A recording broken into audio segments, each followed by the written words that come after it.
مرزائیوں کا یہ بھی بڑا رولہ ہے، یہ بھی بڑا وہ شور شرابہ کرتے ہیں کہ ہمیں پاکستان کی اسمبلی میں کافر قرار دے دیا گیا، ہمارے ساتھ بڑا ظلم تھا۔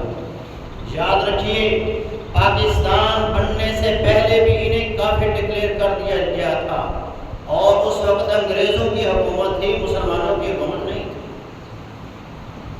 سپریم کورٹ آف ماریشس 1928 میں انہیں کافر قرار دے دی، اور 1935 میں ڈسٹرکٹ عدالت بہاولپور میں انہیں کافر ڈکلیئر کیا گیا، اور یہ ڈسٹرکٹ عدالت بہاولپور جو تھی یہ کافروں کے ماتحت تھی، وہاں انہیں کافر قرار دیا گیا۔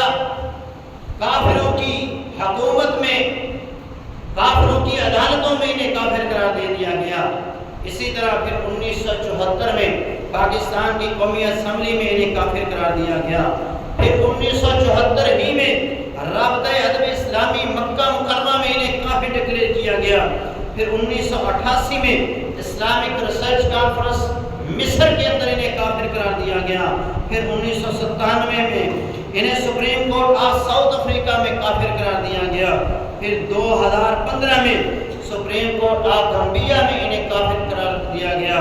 پھر 2018 میں قانون ساز اسمبلی آزاد کشمیر میں انہیں کافر ڈکلیئر کیا